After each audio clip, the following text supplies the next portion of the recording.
Hello my dear kids, welcome back to my channel Colors of Mathematics. So we are back again with another video, that is part 3 of the practice paper, and in this practice paper we are going to discuss the assertion reason based questions and the case study based questions. जहाँ हमने last class में drop किया था वहाँ से 39th to 50 question हम cover करेंगे, और ये सारे ही क्वेश्चंस असर्शन रीज़न बेस्ड और केस स्टडी बेस्ड क्वेश्चंस हैं जो कि आपके एग्ज़ाम का पैटर्न है। तो आप इसको ध्यान से समझिएगा। And before we head on to our question solving, I would like to say that please do subscribe my channel and like and share for further video updates. So let's just start. पहले मैं आपको ये समझाना चाहूँगी कि ये questions का जो टाइप है ये कुछ बच्चों को समझ में ही नहीं आता है कि क्या है एग्जैक्टली। तो इसीलिए पहले हम इसका मीनिंग समझेंगे कि असर्शन और रीज़न बेस्ड क्वेश्चन का मीनिंग क्या है। देखो, असर्शन है और रीज़न है, हिंदी में इसको बोलते हैं अभिकथन और कारण। तो असर्शन और रीज़न को हम एक एग्जाम्पल से समझेंगे। उससे पहले मैं सिर्फ इनका मीनिंग बता दूं कि अगर जैसे कोई कथन है, कोई स्टेटमेंट है, वो एक स्टेटेड फैक्ट अगर कह दिया जाए तो वो किस कारण की वजह से कहा जा रहा है, तो उसका वो कारण है कि नहीं है। ठीक है, हम एग्जाम्पल लेते हैं। फॉर एग्ज़ाम्पल हम ये बोलते हैं कि आपने स्कूल की छुट्टी ली। ठीक है, उसका कारण ये हो सकता है कि आप बीमार हैं। ठीक है, या फिर एक स्टेटमेंट ये है कि आपने स्कूल की छुट्टी ली, और उसका कारण मैं दे रही हूँ कि आपके यहाँ फंक्शन है, कोई शादी है। ठीक है, तो अगर आपने स्कूल की छुट्टी ली, ये एक कथन है, तो अगर इसका कारण आप बीमार हैं, देखो आपने स्कूल की छुट्टी ली और आप बीमार हैं, अगर दोनों ही बातें सही हैं, ठीक है, कि आपने स्कूल की छुट्टी भी ली, मान लिया 25 नवंबर को आपने स्कूल की छुट्टी ली और आप बीमार थे। ठीक है, आप बीमार थे, तो अगर दोनों ही बातें सही हैं तो क्या होगा, ऑप्शन ए करेक्ट हो जाएगा कि ए और आर दोनों ही सत्य हैं। और जो आर है, भैया आपने छुट्टी ली, उसका उचित स्पष्टीकरण है। इंग्लिश में देख लेते हैं कि ए एंड आर करेक्ट, कि आपने स्कूल की छुट्टी भी ली थी और बीमार भी थे, और आर जो है करेक्ट एक्सप्लेनेशन है असर्शन का कि आपने छुट्टी क्यों ली थी, क्योंकि आप बीमार थे। ठीक है, लेकिन अगर ऐसा हो कि आपने स्कूल की छुट्टी ली लेकिन आप बीमार नहीं हैं, स्कूल की छुट्टी तो ली लेकिन ऐसे ही ले ली, हो सकता है आपका अलार्म नहीं आपको सुनाई दिया हो। ठीक है, तो मान लिया अगर ये केस है, आपने स्कूल की छुट्टी ली लेकिन कारण ये नहीं था, तो आपका सी ऑप्शन ठीक हो जाएगा। अगर दो ऑप्शंस ठीक हैं और कारण वही हो तो ए होगा। अगर पहला ऑप्शन सही है, ए इज़ ट्रू, और आर गलत ही है, तो आर फॉल्स हो जाएगा। नेक्स्ट देखते हैं, आपने स्कूल की छुट्टी ली, ए और सी समझ में आ गया। आपने स्कूल की छुट्टी ली और उसके बाद आपके यहाँ फंक्शन भी है उस दिन। ठीक है, तो ये दोनों ही स्टेटमेंट ठीक है, लेकिन आपने स्कूल की जो छुट्टी ली थी ना, वो फंक्शन की वजह से नहीं ली थी, वो आपने किस लिए ली, आपने इसलिए ली कि आपका अलार्म नहीं फिल हुआ था उस दिन, आपने भरा ही नहीं रात को। तो जो कारण है कि आपके यहाँ फंक्शन है, इस वजह से तो नहीं ली। भाई 25 नवंबर को आपकी छुट्टी हुई, ठीक है, और उस दिन आपके यहाँ फंक्शन भी है, लेकिन आपकी छुट्टी का कारण फंक्शन नहीं था, तो क्योंकि कारण ये नहीं है तो बोथ ए एंड आर, दोनों ए और आर सत्य हैं, लेकिन ए जो आर है, ए का उचित स्पष्टीकरण नहीं है। ठीक है, तो इस केस में जब ए और आर ठीक तो हैं लेकिन आर जो है ए का सही एक्सप्लेनेशन नहीं है, तो बी सही होता है ना। और सी मैंने बता ही दिया कि जब ए सही है और रीज़न ही गलत हो कि आप बीमार ही नहीं हैं, आपने स्कूल की छुट्टी लेकिन आप बीमार ही नहीं है, तो इसमें ए इज़ ट्रू और आर इज़ फॉल्स, ए सही और आर गलत। अगर आपका क्या हो आपने स्कूल की छुट्टी ली ही नहीं है और आपके यहाँ फंक्शन अगर हो तो ए गलत है और आर सही। तो इस तरह से क्वेश्चंस किए जाते हैं। तो समझना इन क्वेश्चंस को कई बच्चों को थोड़ा डिफ़िकल्ट लगता है, इसीलिए मैंने आपको ये क्वेश्चन एक्सप्लेन ठीक से कर दिया है। तो let's just clear this board और अब एक्चुअल क्वेश्चन पे आते हैं। मान लिया आपके पास ये दो असर्शन और रीज़न दिया है। एलसीएम जो है दो प्राइम नंबर्स का is the product of these two numbers, बोलता है दो प्राइम नंबर्स का LCM of two prime numbers is the product of that number. तो रीज़न में बोल रहा है कि जब 11 के फैक्टर्स करते हैं ना तो 11 का फैक्टर 1 और 11 आता है, 13 का 1 और 13 आता है। मतलब प्राइम नंबर्स के फैक्टर करने पर सिर्फ 1 ही कॉमन आता है, क्योंकि इसी वजह से इनका एलसीएम इनके नंबर के खुद के प्रोडक्ट के इक्वल होता है। तो ये कारण सही ही तो है कि भाई ऐसा क्यों हुआ कि एलसीएम 11 इंटू 13 ही हो गया, क्योंकि इसका जब हम फैक्टराइजेशन करते हैं तो जो प्राइम नंबर हैं उनका सिर्फ कॉमन फैक्टर 1 होता है। अगर कॉमन फैक्टर 1 के अलावा कुछ और होता तो ऐसा नहीं हो रहा होता। मान लिया 2 और 8 है तो 2 का तो 2 रहता है, 2 और 8 ने आप समझो 12 और 8 है, ठीक है। तो 12 का क्या है फैक्टर्स 1 2 3 4 है ना, और क्या है 6 है और खुद 12 है, और 8 का कौन है फैक्टर 2 1 2 और 8। तो ऑब्वियसली अब यहाँ पे 12 इंटू 8 ये एलसीएम नहीं होने वाला है। एलसीएम क्या होता है क्या एलसीएम होगा इसका एलसीएम क्या होने वाला है 2 4 ज़ा 8 2 6 ज़ा 12 2 3 ज़ा 2 ज़ा 4 2 3 ज़ा 6 2 1 ज़ा 2 2 3 2 ज़ा 6 एंड 6 4 ज़ा 24। तो 24 हो गया। तो इस केस में ऐसा क्यों नहीं है, क्योंकि इसके पास कॉमन 2 है इस बार। जब अगर कॉमन फैक्टर सिर्फ 1 ही हो किन्हीं दो नंबर्स में तो एलसीएम उनका डायरेक्ट वो ही दो नंबर्स का इंटू हो जाता है। यहाँ पे इसलिए नहीं हुआ क्योंकि यहाँ पे कॉमन फैक्टर 2 भी आ गया। तो ये इसका मतलब क्या है, ए भी करेक्ट है, आर भी करेक्ट है और आर ए का सही एक्सप्लेनेशन है।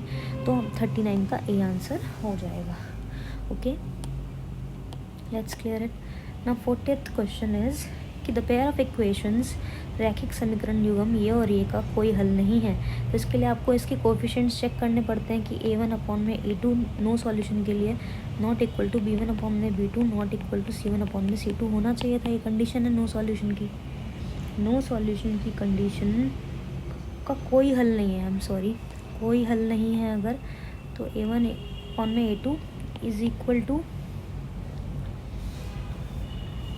b1 अपॉन में b2 is not equal to c1 upon में c2। तो ये नो सॉल्यूशन का केस होता है। नो सॉल्यूशन केस में a1 अपॉन में a2 is equal to b1 upon में b2 हो जाएगा। नो सॉल्यूशन का ये केस है। नो सॉल्यूशन कोई हल नहीं के लिए ये केस है। अगर आपका तीनों ही नॉट इक्वल हो जाते हैं तो आपका यूनिक मतलब एक ही सॉल्यूशन आता है, और अगर तीनों ही इक्वल हो जाते हैं तो केस क्या होता है मैनी सॉल्यूशंस, मतलब इनफाइनाइट सॉल्यूशंस, ठीक है, बहुत अनेक सॉल्यूशंस। तो अब आप देख लो इनके कोफिशिएंट्स, इसके आगे 1 है, ठीक है, 1 अपॉन में 2 इज़ इक्वल टू 3 अपॉन में 6, ये कटेगा तो 1/2 आ जाएगा। Not equal to -4/10।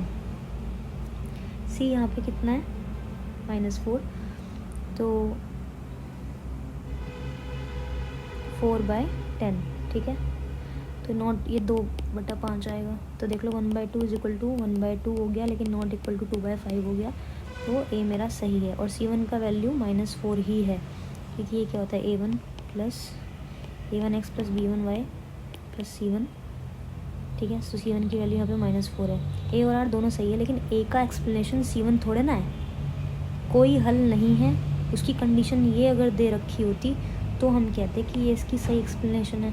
c1 का मान -4 है, ये थोड़े ना इसकी एक्सप्लेनेशन है। एक्सप्लेनेशन ये है कि जब भी a1 अपॉन में a2 equal to b1 upon में b2 not equal to c1 upon में c2 होता है तो कोई हल नहीं होता है। तो a का जो कारण है वो ये कारण है, ये थोड़े ना कि किसी का मान -4 है इसीलिए ये आंसर आ गया, ठीक है। I hope you got it. Assertion reason आपको समझ में आया है। आपको दोनों ही स्टेटमेंट्स बड़े ही ध्यान से समझनी है। पहले केस में तो यही देखना है कि क्या मेरा ए ठीक है, सिर्फ एक को पढ़ो, क्या फिर मेरा आर ठीक है? भाई दोनों ठीक भी तो होने चाहिए या गलत भी तो होने चाहिए। जो क्या मेरा ए और आर गलत है या सही है, आप पहले ये पता लगाओ। और पता लगाने के बाद क्या ए का कारण आर ही बैठता है, सेकंड स्टेप फिर ये बैठता है आपका। पहले तो आप ये देखो, पूरी स्टेटमेंट को पढ़ो, ए को पढ़ो और देखो कि क्या ये स्टेटमेंट सही बात कह रही है, सही बात कह रही है तो सही, गलत बात कह रही है तो गलत। फिर पढ़ो आर को कि क्या ये स्टेटमेंट सही कह रही है गलत, सही है तो सही, गलत है तो गलत, ठीक है। फिर इसके बाद अकॉर्डिंगली अगर दोनों ही सही हो जाएं तो क्या ए आर का कारण, क्या ए का कारण आर है, फिर ये देख लो, ठीक है। So this is how the question is solved. Next हम जा रहे हैं अपने केस स्टडी क्वेश्चंस पे। तो केस स्टडी क्वेश्चन के लिए आप देख लीजिए, आपके पास ये क्वेश्चन है, ठीक है। इसमें क्या है मैं आपको समझा दूँ। वो बोल रहा है प्रकाश अपनी कॉलोनी के एक पार्क के एक बेंच पे बैठा हुआ है यहाँ पर, ठीक है। अब पार्क में ना एक वृत्त के आकार का पार्क है ये। वृत्त means it's a circular park, जिसमें कि एक सेक्टर, बिल्कुल एक जैसे सेक्टर बनता है। सेक्टर इज़ लाइक व्हाट, ये सेक्टर है तो सेक्टर के फॉर्म में यहाँ पे एक पॉन्ड है। पॉन्ड मीन्स तालाब। अब तालाब में भी एक कंडीशन ये है कि यहाँ पे एसटी इस तरह से बना हुआ है, तो ये वाला जो तालाब का ये वाला जो नीचे वाला पोर्शन है ना, क्वेश्चन मैं समझा रही हूँ आपको, तो आप एक बार पढ़ भी लेना। तो तालाब का जो नीचे वाला पोर्शन है ये थोड़ा, अगर आप सीढ़ी अगर नीचे इसमें चढ़ के, अगर यहाँ सीढ़ी होती ना जैसे, तो एक स्टेप नीचे ये थोड़ा निचला है। जैसे आपके स्विमिंग पूल में एक दो सीढ़ी नीचे भी कुछ ज़्यादा गहराई में होती है ना चीज़ें, स्विमिंग पूल में भी पूरा स्विमिंग पूल कई बार एक ही उस बेस पे नहीं होता, एक दो स्टेप नीचे करके थोड़ा नीचे से और गहरा होता है, ठीक है। तो ये थोड़ा गहरा है और ये थोड़ा कम गहरा है, तो ये वाला थोड़ा ज़्यादा गहरा है, ठीक है। और ये जो इसकी रस्सी है ये सेंटर सर्कल के सेंटर पे है, ठीक है। तो तभी ये सेक्टर है। सेक्टर मीन्स, सेक्टर क्या होता है, त्रिज्याखंड, ठीक है। त्रिज्याखंड का फॉर्मूला क्या होता है, थीटा। ये फॉर्मूला में बहुत काम आने वाला है इस चैप्टर में, इस क्वेश्चन में, sorry. Theta by 360 pi R square. अगर इसका एरिया मुझे पूरे का निकालना हो, पूरे का एरिया, इस पूरे का एरिया मुझे निकालना हो तो theta by 360 pi R square. हम पहला क्वेश्चन देख लेते हैं। वो बोल रहा है इस पॉइंट का सेंट्रल एंगल निकालना है। उससे पहले मैं बता दूं, क्वेश्चन में एक इन्फॉर्मेशन और दी है कि ये जो वृत्ताकार गोलाकार सर्कुलर पार्क है, इसकी त्रिज्या, इसकी रेडियस 420 मीटर मुझे दी गई है। और साथ ही में ये बताया गया है कि पूरे ही सर्कल का जो भी एरिया है, पॉन्ड का एरिया 1/6 है पूरे के पूरे सर्कल के, पूरे के पूरे पार्क के एरिया के। तो अगर इसमें इसने बोला कि आपको थीटा निकालना है, तो क्या मैं, क्योंकि हमें पता है कि तालाब का एरिया जो है 1/6 है पूरे के पूरे पार्क के एरिया के। भाई अगर मैं 1/6 कर दूंगी ना, 1/6 हिस्सा मेरा area of sector, area of pond है। ये हमें क्वेश्चन में गिवन है कि तालाब पार्क के 1/6 भाग में स्थित है। जब मैं 1/6 पाई आर स्क्वायर करूँगी, पूरे के पूरे सर्कल का 1/6 कर दूँगी, तो वो मेरे तालाब के एरिया के इक्वल होगा। पाई आर स्क्वायर से पाई आर स्क्वायर कैंसिल हो गया। Theta is equal to 360/6, that is 60 degree. तो हमारा आंसर आ गया 60 degree. Next is the total area of the pond. Pond का पूरा एरिया, आप मुझे बता सकते हो पॉन्ड का एरिया क्या होगा? पॉन्ड का एरिया मीन्स ये पूरा का पूरा एरिया, ठीक है। अब मुझे थीटा तो मिल गया, क्योंकि पॉन्ड की शक्ल ही पूरी की पूरी कैसी है, इस पूरे पॉन्ड की शक्ल हमारी सेक्टर की जैसी है। और सेक्टर का एरिया ऑफ सेक्टर क्या होता है, एरिया ऑफ सेक्टर वृत्ताखंड का क्षेत्रफल, सॉरी त्रिज्याखंड का क्षेत्रफल होता है theta by 360 pi R square. तो आपका ये 60 निकल गया, थीटा तो पाई, और फिर आर स्क्वायर मतलब 420 इंटू 420, ठीक है। इससे करा 6 6 36, ठीक है। 6 7 42, 6 7 42, 7 10, ठीक है। इसके बाद कितना हो गया ये 44 इंटू 22 इंटू 10। तो 44 इंटू 22 करो ज़रा, कितना आया, 4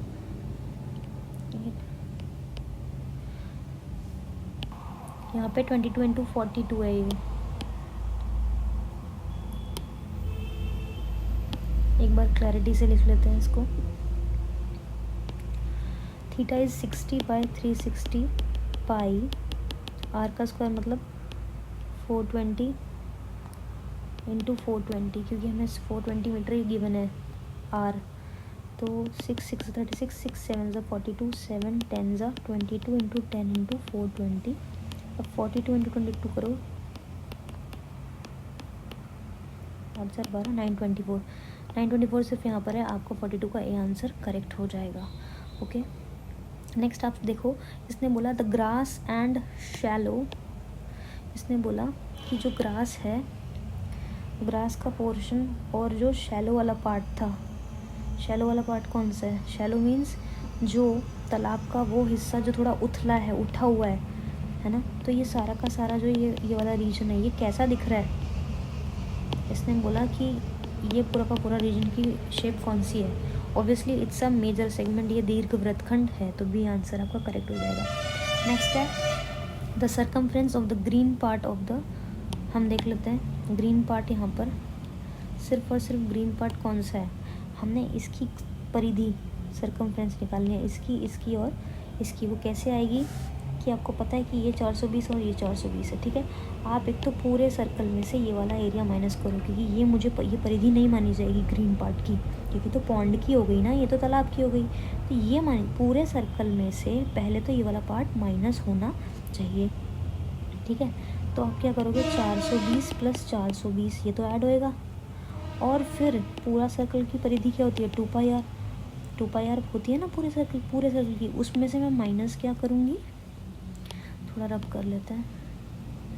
उसमें से मैं माइनस क्या करूँगी, मैं माइनस करूँगी लेंथ ऑफ आर्क। आपको लेंथ ऑफ आर्क का फॉर्मूला भी बताया गया है। लेंथ ऑफ आर्क बताया था ना, θ/360 इंटू 2πr। किसकी? जब एक सेक्टर है तो उसमें जो लेंथ ऑफ आर्क की ये जो होती है ना लेंथ, इसका फॉर्मूला होता है θ/360 2πr। ये इसकी लंबाई होती है। यही लंबाई मुझे पूरे के पूरे सर्कल की सर्कमफ्रेंस में से माइनस करनी है, ठीक है। तो ये हो गया 840 प्लस 2πr माइनस θ/360 2πr, ठीक है। 840 प्लस, देखो 2πr यहाँ पे भी है और यहाँ पे भी है, मैं 2πr को कॉमन ले लूँगी। 1 माइनस थीटा मेरा 60 है बाय 360। अब 60 1 ज़ा 60, 66 ज़ा 1 माइनस 1/6 कितना होता है? 5/6, ठीक है। 840 plus 2 into pi into R कितना है बेटा? आर है 420 इंटू 5/6। अब जब आप इसको सॉल्व करेंगे, सॉल्व कर लीजिए। 7 6 ज़ा 42, ठीक है। 6 10 ज़ा, दिस इज़ 44 इंटू 5 इंटू 10 और 840 में प्लस कर लो। 44 5 ज़ा कितना होता है? 220। तो 2 2 0 0 और 840 को आप प्लस कर लो, कितना आया? 2 2 0 0 और 840 को प्लस करने पर 30 और 40 मीटर। तो 44 का ए आंसर आपका करेक्ट हो जाएगा। नेक्स्ट है total length of the pond. आपको सिर्फ पॉन्ड की लेंथ बतानी है। किसकी? पॉन्ड की। पॉन्ड मतलब पॉन्ड जो है मेरा कहाँ से कहाँ तक दिखाई दे रहा है? पॉन्ड मेरा ये और ये, तो इसका मतलब 420 रहेगा, 420 रहेगा। और ये लेंथ ऑफ आर्क निकाल लेते हैं, है ना। ये लेंथ ऑफ आर्क है, 420 तो ऐड करना आसान है। लेंथ निकालनी है इस पूरे पॉन्ड की, मैं इसको प्लस करूँगी, इसको प्लस करूँगी, इसको प्लस करूँगी, तो 420 तो क्योंकि रेडियस है तो हमें पता ही है। इसकी वैल्यू निकालनी है, तो ये तो लेंथ ऑफ आर्क का फॉर्मूला लग जाएगा θ/360 2πr। 60/360 इंटू 2 पाई और आर कितना है मेरा? 420। ये 6 ज़ा, ये 6 7 ज़ा, ये 10 ज़ा 440 और आपका ये कितना है? 4 प्लस 420 प्लस 420 4 5 7 8, ठीक है। 4 4 ये हो जाएगा 12, ठीक है। और अगर किलोमीटर में चेंज करोगे तो 1.28 किलोमीटर। तो 45 भी आपका डन है, ठीक है। नेक्स्ट क्वेश्चन देखते हैं। अब देखो नेक्स्ट क्वेश्चन में बोल रहा है कि one day while going to our office Suchitra has to go to our son school. Suchitra का घर यहाँ पर है, ठीक है। सुचित्रा का घर कहाँ पर है? यहाँ पर घर दिख रहा है आपको। तो इसके कोऑर्डिनेट्स भी साथ पे साइड ले लेते हैं। ये -4 पे है, इसका मतलब 0, माइनस सॉरी हाँ वाई एक्सिस पे है ना, तो इसका x 0 है, इसका मतलब वाई एक्सिस पे है। ये मेरा वाई एक्सिस है, Y dash X X dash, तो ये मेरा वाई एक्सिस पे तो 0,-4 हो जाएगा, ठीक है। इसके बाद तो अभी क्या है ना, तो उसको आपने प्लॉट कर लिया। इस क्वेश्चन में दिया one day while going to her office Suchitra has to go to her son school, अपने बेटे के घर पे जाना है उसको, टू अटेंड पीटीएम। पहली बात तो ये जो सारी स्टोरी होती है आपको कंफ्यूज करने के लिए होती है, डायग्राम्स से ही थोड़ा समझ जाया करो कि कुछ भी नहीं दिया है इसमें। आपको इन सब के कोऑर्डिनेट्स निकालने पड़ेंगे, जहाँ जहाँ ये बड़े डार्क डॉट्स हैं, कोऑर्डिनेट्स इनके निकाल लो, बिना कहे निकाल लो इनफैक्ट, ठीक है। जब भी आपको ऐसा क्वेश्चन दिखे ना तो पहले बिना कहे इसके डॉट्स हम पे काम करते हैं, पहले प्लॉट ही कर लेते हैं। एक्स में यहाँ पे -8 पे है, ये दिख रहा होगा, और ये वैसे 4 पे है, ठीक है। ये कहाँ पर है, ये है -12 पर, और किस पे है, और इसका x 8 है। इसका मेरा जो x है वो कितना है, इसका मेरा x जो है वो 4 है, और y मेरा 10 है। इस वाले पॉइंट का कितना है, x मेरा 10 है और y मेरा 4 है, ठीक है। अब हम क्वेश्चन पढ़ते हैं। कहता है कि one day while going to her office, Suchitra अपने घर से अपने बेटे के स्कूल, ये जो स्कूल है यहाँ पर, ये जो स्कूल है यहाँ पे जा रही है। Then she worked in the office, इसके बाद फिर ऑफिस जाती है, फिर उसके बाद कहाँ जाती है, फिर बैंक जाती है, बैंक से फिर उसके बाद शॉप चली जाती है। तो इस तरह से इसका रहता है, पहले यहाँ से यहाँ, यहाँ से यहाँ, यहाँ से यहाँ, यहाँ से यहाँ जा रही है, ठीक है। कहाँ से कहाँ, समझ रहे हो, ये ऐसे ऐसे करके जा रही है अपने घर, शॉप पे जा रही है। पहले यहाँ से स्कूल गई, फिर स्कूल से इधर, फिर इसके बाद ऑफिस, फिर इसके स्कूल से अपना ऑफिस, फिर ऑफिस से बैंक, बैंक से शॉप। तो अभी क्या है इसमें, इसने बोला कि पहला क्वेश्चन हम देख लेते हैं।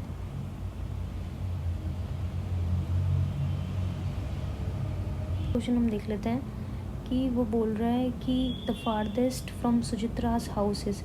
इसको सॉल्व मत करना, आप खुद सोच के देखो कि सबसे ज़्यादा डिस्टेंस आपको किसका दिख रहा है घर से। सबसे ज़्यादा डिस्टेंस देखो इसका नहीं है, ये भी थोड़ा पास लग रहा है, ये इससे तो पास ही लग रहा है। सबसे ज़्यादा मुझे तो ऑफिस लग रहा है, समझ रहे हो। यहाँ से देखो, खुद से देखो, सॉल्व मत करना, पता लगा डिस्टेंस निकालने बैठ जाओ। ये यहाँ से मुझे नहीं दिख रहा है इतना डिस्टेंस, यहाँ से भी मुझे सबसे दूर मुझे ऑफिस दिखाई दे रहा है, सबसे दूर मुझे ऑफिस दिखाई दे रहा है इस पॉइंट से। तो आंसर हो जाएगा ऑफिस, ठीक है। नेक्स्ट पॉइंट देखो, the coordinates of school divides the path. जो स्कूल के जो कोऑर्डिनेट्स हैं वो ऑफिस और घर के बीच में हैं कि नहीं है, हाँ बिल्कुल है। कैसे देख लेते हैं, फ्रॉम हर हाउस, हाउस के कोऑर्डिनेट्स कितने हैं, हाउस के कोऑर्डिनेट है 0,-4, ठीक है। ऑफिस के कोऑर्डिनेट है -12,8, और जो स्कूल का कोऑर्डिनेट है वो -8,4 है। उसका क्वेश्चन ये है कि अनुपात बता दो कि किस अनुपात में इसने इसको डिवाइड करा है। सुचित्रा के घर से कार्यालय तक के रास्ते को विद्यालय जिस अनुपात में बांटता है उसके निर्देशांक हैं। The coordinates of school divides the path of Suchitra from house to office. ये हाउस है, ये हाउस के कोऑर्डिनेट्स थे, और ये किसके हैं, ये हैं ऑफिस के, ठीक है। तो ये K:1 हम ये लेते ही हैं, हमेशा से मानते हैं। तो हम लिखेंगे -8 इज इक्वल टू क्या, -12K प्लस 0 इंटू 1 अपॉन में K plus 1, -8K -8 is equal to -12K, ठीक है। तो क्या होगा, 12K इधर आ जाएगा, -8K plus 12K is equal to 8, मतलब 4K is equal to 8K is equal to 8 upon में 4 इज इक्वल टू 2 अपॉन में 1, तो 2:1 इज़ द आंसर। 43 से 45 के क्वेश्चन देखिएगा, ठीक है। अभी हम इसको हटा देते हैं थोड़ा, और 43rd क्वेश्चन आप देखिए किस तरह से है। 43 क्वेश्चन कह रहा है कि 43 it's 48th question. 48th question कह रहा है कि आपका route covered by Suchitra in the whole days of the shape. जो ये शेप है कौन सी है, देख रहे हो, पैरेलल लाइन बन रही है यहाँ पर, हम देख लेते हैं। यहाँ पे एक ये देखो, ये रूट कवर किया है उसने पूरे दिन में, ये तो क्या ये ट्रिपीजियम नहीं लग रहा है, ये लग रहा है ट्रिपीजियम, समलम। 48 क्वेश्चन का सी आंसर, ओके। अब इसके बाद बोल रहा है coordinates of the temple that is in the middle of the bank and house. वो बोल रहा है एक टेम्पल है और वो बैंक और हाउस के बीच में है। बैंक कहाँ पर है, ये रहा बैंक, तो हमारा कहाँ पर है, ये वाला पॉइंट था ना बैंक का। 4,10 कोऑर्डिनेट्स हैं उसके बैंक के, एक बार इसे रब कर लें थोड़ा सा। बैंक के कोऑर्डिनेट्स थे 4,10, ठीक है। यहाँ से 4 यहाँ से 10, तो ये यहाँ पे कहीं बीच में मंदिर बता रहा है ये। तो हमें पता है कि जब हमें मिड पॉइंट निकालना होता है तो x is equal to x1 plus x2/2 होता है और y is equal to y1 plus y2/2। तो x यहाँ पे कौन है, ये x1 y1 है और ये x2 y2 है।